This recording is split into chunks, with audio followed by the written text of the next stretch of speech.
A continuación, realizaremos una introducción a los modos ventilatorios. De todas formas, tanto los modos ventilatorios convencionales como los no convencionales serán profundizados en videoconferencias individuales. Muy bien, antes de abordar este tema, debemos conocer las indicaciones de la intubación orotraqueal y de la ventilación mecánica, las cuales en general van muy de la mano. La ventilación mecánica se utiliza en pacientes con presiones arteriales de oxígeno inferiores a 60 con una FiO2 al 50%. Se utiliza también en pacientes con presiones arteriales de dióxido de carbono superiores a 50 con pHs menores a 7.25 con acidosis. Clínicamente también es de utilidad en algunas situaciones. Estas situaciones son condicionales y no son absolutas, pero debemos tenerlas siempre en la mente. ¿Cuáles son estas situaciones?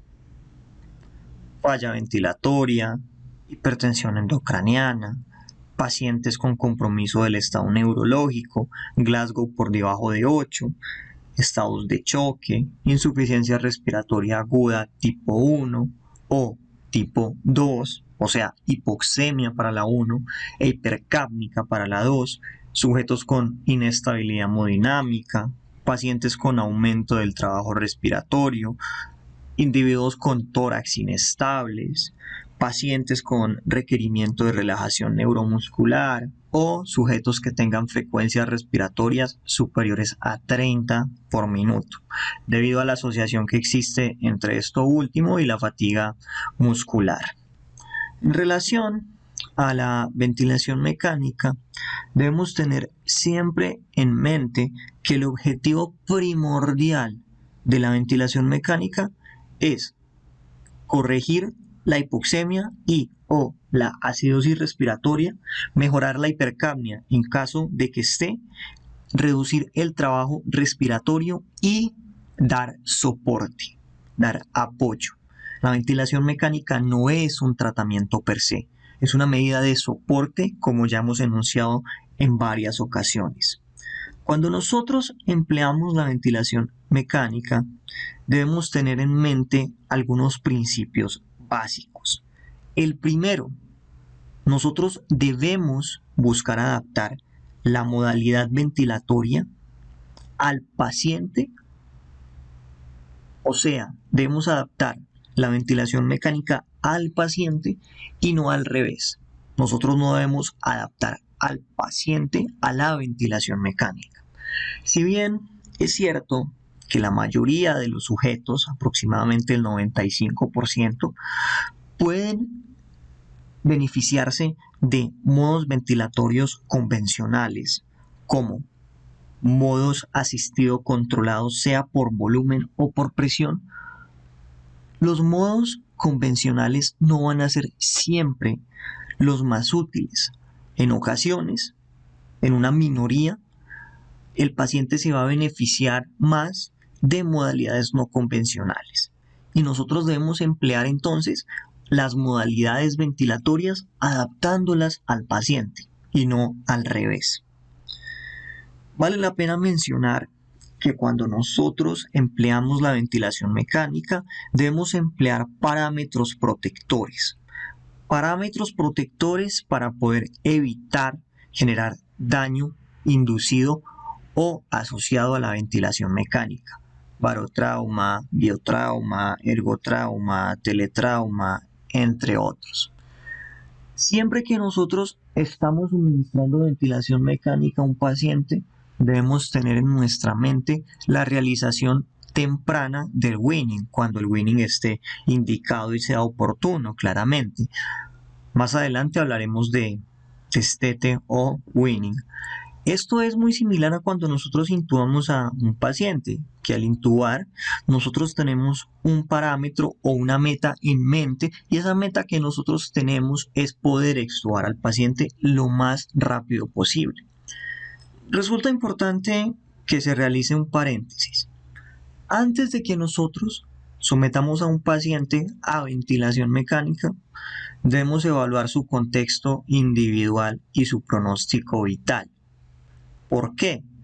Debido a que algunos pacientes padecen enfermedades irreversibles y someterlos a ventilación mecánica es prolongar su sufrimiento, es practicar una distanasia. Y más allá de las concepciones o los pensamientos subjetivos, respetables pero subjetivos, de determinados grupos religiosos o sectores, todos los seres humanos tenemos derecho a morir en paz. Los cuidados intensivos deben ser humanizados. Eso es algo muy importante, o al menos para mí lo es. En caso de que ustedes deseen profundizar en esto y el concepto de eutanasia, les recomiendo un artículo de reflexión que escribí junto a una colega sobre la eutanasia. Y básicamente, cuando nosotros hablamos del derecho a morir en paz, debemos tener en cuenta que ese derecho debe ser respetado. No podemos atentar contra la voluntad del otro, porque la voluntad de cada persona es individual. Por ende, debemos respetar la ley universal. En relación a la ventilación mecánica, también debemos tener en cuenta algunos objetivos. Y los objetivos de la ventilación mecánica se dividen entonces en objetivos fisiológicos y en objetivos clínicos, que están ilustrados en esta tabla en la columna A y B. En relación a los objetivos fisiológicos, la ventilación mecánica tiene la finalidad de dar soporte o regular el intercambio gaseoso pulmonar, mejorar la ventilación alveolar, que nosotros la evaluamos en los gases arteriales a través de la PaCO2 y el pH, y optimizar la oxigenación arterial, que la podemos evaluar a partir de la PaO2 y también a partir de los contenidos arteriales de oxígeno y los niveles de oximetría que tenga el paciente. Otro objetivo fisiológico de la ventilación mecánica es aumentar el volumen pulmonar, al igual que reducir o manipular el trabajo respiratorio. Tenemos muchos objetivos clínicos: revertir la hipoxemia, revertir la acidosis respiratoria aguda, mejorar el distrés respiratorio, prevenir o revertir las atelectasias mediante maniobras de reclutamiento y parámetros protectores, revertir la fatiga muscular ventilatoria, permitir la sedación y o el bloqueo neuromuscular, disminuir el consumo de oxígeno sistémico o miocárdico, disminuir la presión intracraneana y estabilizar la pared torácica. En gran medida, a medida que nosotros vayamos cumpliendo los objetivos fisiológicos y los objetivos clínicos de la ventilación mecánica, puede irse considerando el winning, debido a que ya estamos cumpliendo con los objetivos per se de haber ventilado al paciente. A continuación, hablaremos de modos ventilatorios de una manera muy básica. Básicamente, un modo ventilatorio es la forma en la que nosotros entregamos el aire por parte del ventilador al paciente. Las formas básicas de ventilar a un paciente son modos controlados o mandatorios puros, modos asisto controlados y modos asistidos.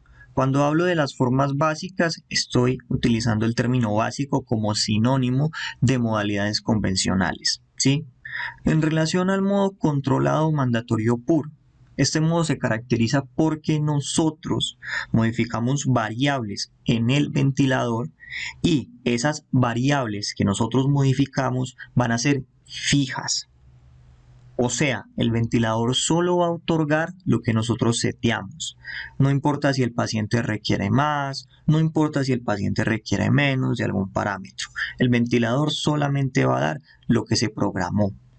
Claramente, este tipo de modalidades trae muchos problemas como por ejemplo mayor desacondicionamiento, mayor dependencia al ventilador, más días de ventilación mecánica y también una mayor tasa de muerte. Estos modos ventilatorios controlados mandatorios puros son los más antiguos dentro de la historia de la ventilación mecánica por presión positiva. De hecho, si ustedes recuerdan lo que hablábamos en historia de la ventilación mecánica, cuando hablábamos de las generaciones de ventiladores mecánicos, los ventiladores mecánicos de la primera generación se caracterizaban era por tener modos mandatorios puros. Estos modos mandatorios puros han sido ya relegados y son más un concepto histórico. Existen también modos asistidos controlados o asistidos mandatorios. Estos son modos donde si el paciente está muy sedado o muy relajado, el ventilador se va a comportar como modo mandatorio. Sin embargo, y aquí está la diferencia elemental con los modos controlados puros, si el paciente en algún momento empieza a respirar, el ventilador lo va a asistir. Lo va a asistir hasta que se logre una presión o un volumen corriente objetivo, que era lo que nosotros habíamos programado. Luego está el tercer grupo de modos básicos o modalidades convencionales, que son los modos asistidos. Los modos asistidos se caracterizan porque el paciente debe ser capaz de iniciar la inspiración y el ventilador lo va a apoyar. El problema es que si el paciente está sedado, no pueden utilizarse. Los modos asistidos tienen que tener a un paciente despierto y a un paciente que es capaz de iniciar la inspiración. Como enunciamos hace un rato, los modos básicos o convencionales pueden ser controlados por presión o pueden ser controlados por volumen.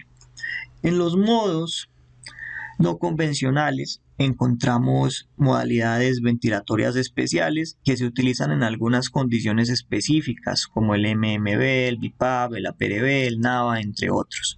Vamos a profundizar todo esto mucho más adelante. Los modos de ventilación mecánica también pueden comprenderse como modos con volumen constante, por ejemplo CMB, ACB, CIMB, PRBC y VS, o por presión constante como PCB, PC, SIMB, PS, Bilevel o APRB. Deseo detenerme en las modalidades convencionales y no convencionales. Para ello las abordaremos con el siguiente mapa conceptual, realizado a partir de un documento de Isabela María Urratia y William Cristancho Gómez. También del texto Fundamentos de la Ventilación Mecánica de Ramos y Benito. La ventilación mecánica, entonces, tiene como objetivo dar un soporte ventilatorio avanzado al paciente. Las podemos clasificar según modalidades como modos ventilatorios convencionales y no convencionales. Los modos convencionales son los más empleados, los más conocidos y los más estudiados. Los modos no convencionales se emplean en algunas patologías o situaciones específicas, son una minoría. Dentro de los modos convencionales encontramos la ventilación espontánea, que es empleada para verificar si se puede retirar la ventilación mecánica del paciente. Consiste en reducir el soporte ventilatorio y permitir que el paciente asista o realice intercambio durante un breve tiempo. La primera modalidad a mencionar es la modalidad de presión-soporte, donde los esfuerzos inspiratorios del paciente son asistidos por el ventilador, llegando a una presión inspiratoria programada. Estos son los modos que habíamos descrito previamente, conocidos como modos asistidos. Otra modalidad convencional es el CPAP, en el que el ventilador mantiene una presión positiva durante todo el ciclo respiratorio. En este modo, todo el trabajo respiratorio es realizado por el paciente. El siguiente tipo de modalidad ventilatoria importante es la ventilación mandatoria intermitente sincronizada. Esta variable básicamente lo que hace es combinar la ventilación asistida controlada con la espontánea. En otras palabras, lo que hace el SIMB es intercalar ciclos espontáneos o ciclos realizados por el paciente con ciclos mandatorios o controlados. Finalmente, dentro de los modos convencionales está la ventilación asistida controlada o mandatoria pura, donde es el ventilador el que controla todo. Puede ser por presión, donde se prefija la presión inspiratoria y se ayuda a vencer la resistencia de la vía aérea, o puede ser controlada por volumen, donde lo que se va a prefijar es un volumen circulante que se va a administrar además de que se va a programar una frecuencia respiratoria mínima. En cuanto a los modos no convencionales, tenemos muchos. En este momento vamos a mencionar el MMB, donde el paciente realiza las respiraciones y el ventilador manda oscilaciones por minuto según el volumen corriente programado. Tenemos también el BiPAP, muy conocido, donde se programa una presión en la fase inspiratoria y expiratoria, permitiendo el reclutamiento de los alvéolos. Y tenemos también el APRB, que es un modo donde se programa un nivel alto de presión continua en la vía aérea, y la válvula expiratoria también tiene la capacidad de permitir respiraciones espontáneas. Vamos a profundizar en estos modos en el transcurso de la charla. Dentro de los básicos, el primer modo es el controlado mandatorio. Como hemos explicado, en este el ventilador responde a la configuración indicada.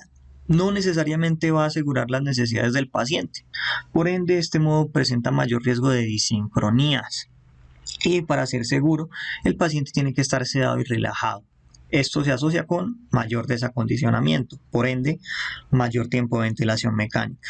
En la actualidad, como mencionamos, los ventiladores no suelen contar con modos controlados puros, pasando este concepto a algo histórico.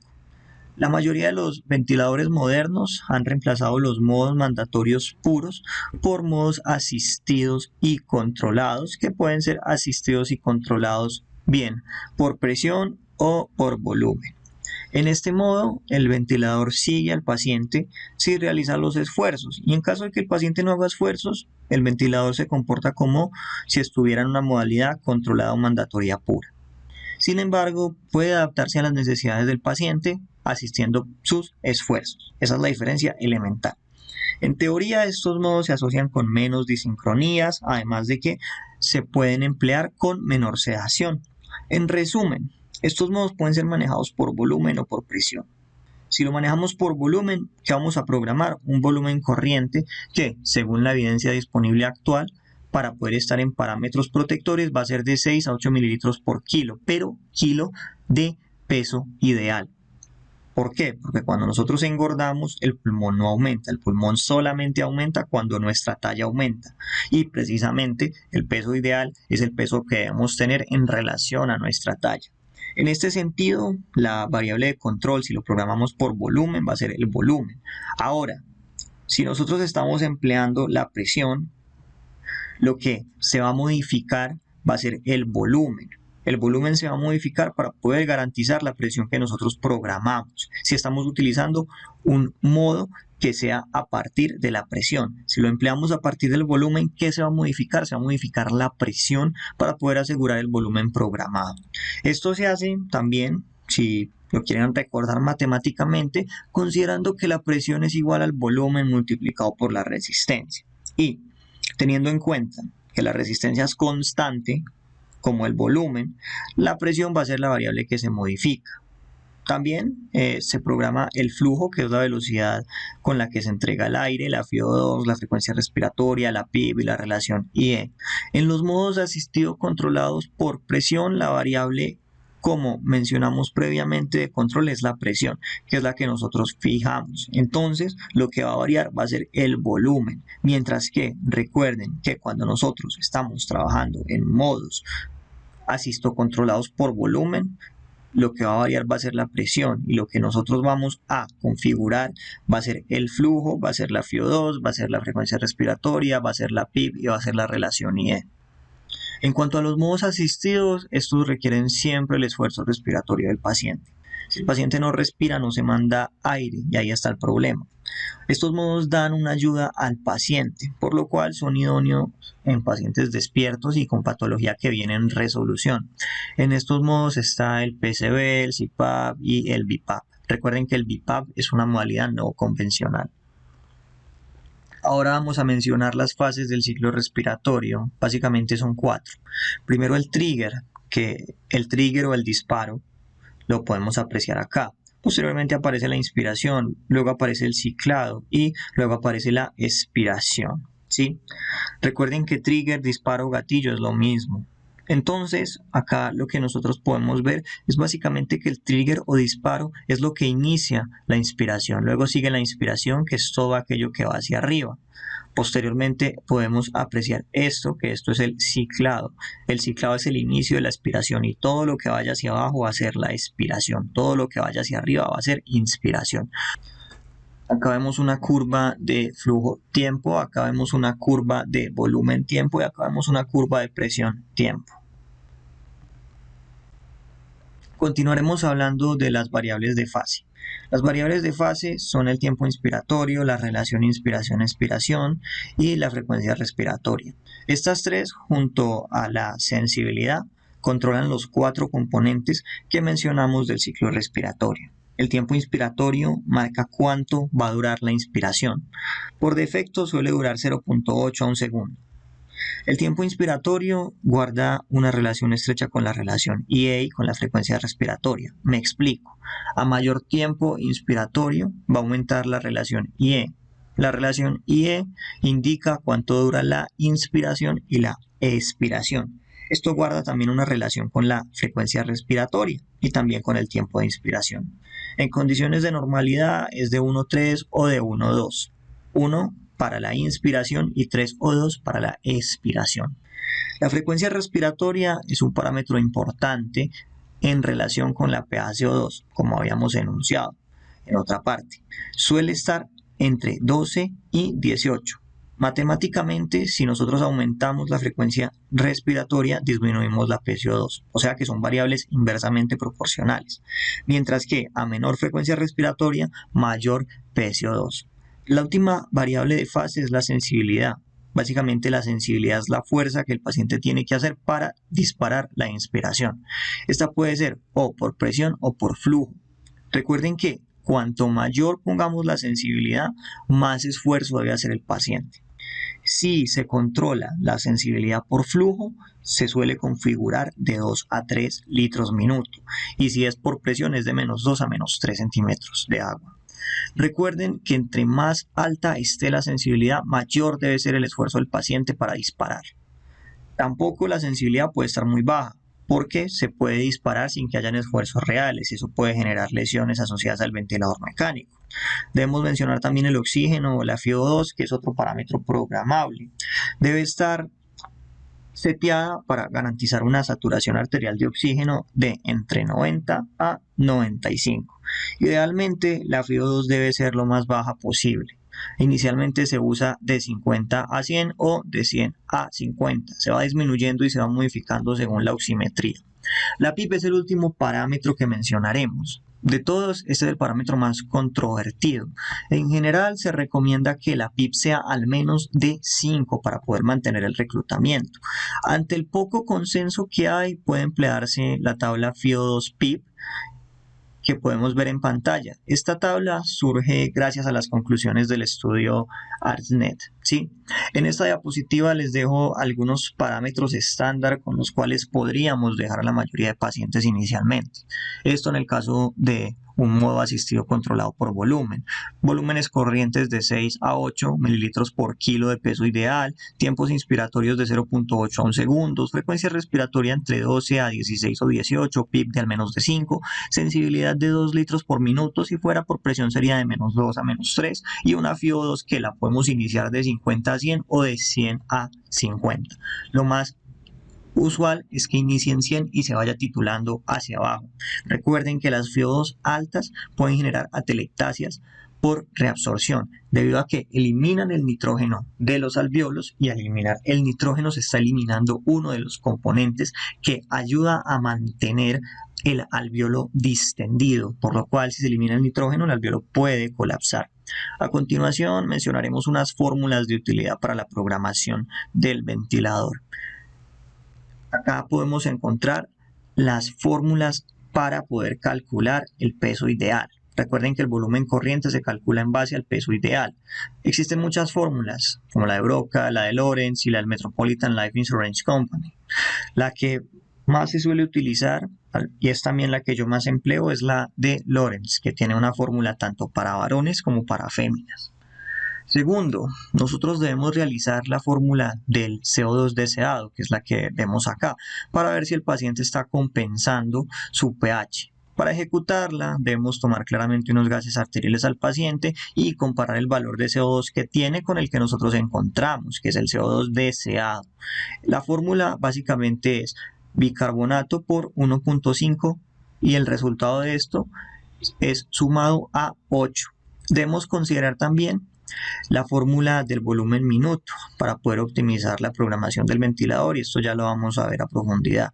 Recuerden que el volumen minuto básicamente es la frecuencia respiratoria por el volumen corriente. Por eso, si nosotros vamos a modificar la PaCO2, podemos hacerlo a través del volumen corriente o a través de la frecuencia respiratoria, y en última instancia a través de la modificación del espacio muerto. Hagamos un ejemplo básico. Tenemos un paciente femenino de 1.65 metros de altura, pesa 90 kilos, se encuentra en falla ventilatoria asociada a choque, o sea, en otras palabras, una falla tipo 4. En este contexto, podríamos considerar como modo ventilatorio inicial una modalidad asistida controlada por volumen. Para ello, debemos conocer el volumen corriente ideal, a partir del peso ideal de la paciente, el cual, como habíamos dicho, se va a calcular a razón de 6 a 8 mililitros kilo de peso ideal, para poder encontrarnos dentro de unos parámetros protectores. En algunas situaciones específicas que condicionan altas presiones se podría considerar volúmenes corrientes más bajos, en torno a 4 mililitros kilo, sin embargo no es el caso. Bien, vamos a emplear en este ejemplo 6 mililitros kilo peso ideal. Vamos a calcular el peso ideal con la fórmula de Lorentz. En este orden de ideas, recuerden que existe una fórmula para varones, que la vemos en pantalla, y otra para mujeres. Es una mujer, vamos a emplear la fórmula para mujeres. Sería entonces 165 menos 100 en un extremo, y en el otro extremo sería 165 menos 150 dividido 2. Esto nos va a dar 57.5, por lo cual, si el volumen corriente va a ser de 6 mililitros kilo, nos daría aproximadamente 345 de volumen corriente ideal. Entonces, en este contexto inicial, vamos a iniciar la programación así. Todo esto es dinámico y esto va cambiando. Modo asistido controlado por volumen. Iniciamos con una FiO2 de 100. Vamos titulando según saturación arterial de oxígeno. Debemos mantenerla entre 90 y 95. La frecuencia inicial va a ser de 12. Recuerden que debe encontrarse en parámetros fisiológicos. 12 a 16, 12 a 18. Pero según la PaCO2, esto se modifica. Aún no tenemos la PaCO2, más adelante la vamos a tener. Bueno, las otras variables iniciales serían la PIB, que debe ser de al menos de 5, y la sensibilidad de flujo, que va a ser a 2 litros minuto. La relación IE que vamos a emplear es de 1 a 3. Ponemos un capnógrafo, encontramos una PaCO2 de 45. Para poder monitorizar integralmente al paciente solicitamos unos gases arteriales, entre otros paraclínicos que son importantes para la monitorización, como radiografía, etcétera, etcétera. Encontramos que la paciente está acidótica, tiene un pH de 7.1, tiene una PaO2 de 50, está baja, y tiene una PaCO2 de 55. Tiene un bicarbonato de 20. Luego de que nosotros verificamos el pH, recuerden que el pH debe verificarse a partir de un nomograma. En caso de que deseen profundizar sobre gases arteriales, los invito a que vean la charla de gases arteriales. Es una charla muy compleja. Habla de los distintos tipos de teorías para poder entender los gases, como la de Stewart, la de Henderson-Hasselbalch, al igual que cómo interpretarlos a partir de los parámetros que encontramos y cómo corroborar que los gases están bien tomados. Bien, entonces, tenemos los gases que les acabo de mencionar. Verificamos que el pH del paciente es correcto. Ahora debemos calcular la PaCO2 deseada. Se calcularía de la siguiente forma. Cogiendo el bicarbonato, multiplicándolo por 1.5 y sumándole 8. Esto en nuestro caso particular sería 20 por 1.5 más 8. Eso va a dar 38. ¿Qué significa eso? Que la paciente no está compensando. ¿Por qué? Porque nuestro paciente tiene una PaCO2 de 55. ¿Qué tenemos que hacer? Tenemos que optimizar la ventilación. Esto se hace según los datos que hemos obtenido. Recordemos que la PaCO2 depende de la ventilación minuto. De forma simplificada y práctica, una frecuencia respiratoria alta se asocia con hipocapnia y una frecuencia respiratoria baja se puede asociar con hipercapnia. Pero siendo precisos matemáticamente, la PaCO2, como dijimos, depende de la ventilación minuto. ¿Y la ventilación minuto qué es? La ventilación minuto es la frecuencia respiratoria por el volumen corriente. por lo cual podemos afirmar que la PaCO2 es igual a la ventilación minuto, que es lo que nosotros estamos viendo aquí arriba. La ventilación minuto, como dijimos, es frecuencia respiratoria por volumen corriente. Al hacer el cálculo con nuestro paciente, considerando que tiene una frecuencia respiratoria de 12 y estamos calculándolo a 6 mililitros kilo, el volumen corriente es 345, cogeríamos 12 y lo multiplicamos por 345. ¿Esto qué va a dar? Esto va a dar 4140. Por lo tanto, recordando que la PaCO2 es igual al volumen minuto, podríamos afirmar que 55 es igual a 4140. Acá dice 4110, pero es 4140. ¿Sí? Hasta el momento, todo es a partir de los datos que nosotros encontramos en los gases arteriales. Ahora las cosas se complican un poco, ya que vamos a tener que buscar la frecuencia respiratoria según la PaCO2 deseada, que la PaCO2 deseada, si recordamos, es de 38. Sin embargo, carecemos de algunos datos como el volumen minuto deseado. Por lo anterior, debemos hacer varios cálculos. Recordando que la PaCO2 es igual al volumen minuto y el volumen minuto es igual a la frecuencia respiratoria por el volumen corriente, tendríamos un componente que expresaría lo encontrado, o sea, 55 igual a 4140 igual a frecuencia respiratoria por volumen corriente, o sea, a 12 por 345, pero dado que deseamos optimizar la frecuencia respiratoria según la PaCO2, debemos calcular el volumen minuto deseado. Esto se hace mediante una regla de 3. Sería entonces PaCO2 encontrado por volumen minuto encontrado dividido PaCO2 deseado multiplicado por volumen minuto deseado. Lo que queremos encontrar, como dijimos, es el volumen minuto deseado. Por lo cual la fórmula quedaría 55, que es el valor de PaCO2 encontrado, por 4140, que es el volumen minuto encontrado. ¿Sí? Bueno, esto se dividiría en 38, que 38 es la PaCO2 deseada, que estaría multiplicada por el volumen minuto deseado, que es un parámetro que en este momento está desconocido. Despejaríamos la fórmula y quedaría 55 por 4140, dividido 38 por volumen minuto deseado. Al hacer la operación arriba, como podemos ver, va a quedar 227.700. Este 227.700 es fruto de la multiplicación de 55 por 4140, o en otras palabras, va a ser fruto de la PaCO2 encontrada por el volumen minuto encontrado. Esto lo vamos a dividir en 38, que es la PaCO2 deseada, para poder hallar el volumen minuto. Esta operación nos dará entonces 5.992 mililitros, que esto va a ser el volumen minuto deseado. Esto porque nosotros despejamos, como ustedes pueden ver en pantalla. Conociendo esto, podríamos despejar aún más para calcular la frecuencia respiratoria ideal. Ya sabemos entonces que el volumen minuto deseado es 5.992. Además sabemos que el volumen minuto es igual a volumen corriente por frecuencia respiratoria.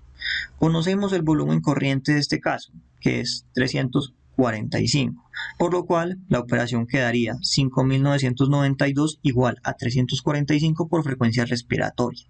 Al despejar quedaría frecuencia respiratoria ideal es igual a 5.992 dividido 345. Esto va a dar una frecuencia respiratoria de 17. Teniendo un margen de seguridad para la frecuencia respiratoria entre 10 a 17, concluyendo que al programar una frecuencia respiratoria en este margen, podríamos alcanzar una PaCO2 óptima. En pantalla podemos ver algunos parámetros recomendados por Battaglini, ya para finalizar, para la configuración de la ventilación mecánica en los pacientes posparo. Volúmenes tidales de 6 a 8 por peso ideal, presión plató menor de 20, PIB mayor o igual a 5 centímetros de agua, driving pressure menor de 13, frecuencia respiratoria entre 8 a 16, poder mecánico por debajo de 17 joules, PaO2 entre 70 a 100, PaCO2 entre 35 a 50, temperatura por debajo de 37.7 y una tensión arterial media dependiendo del individuo.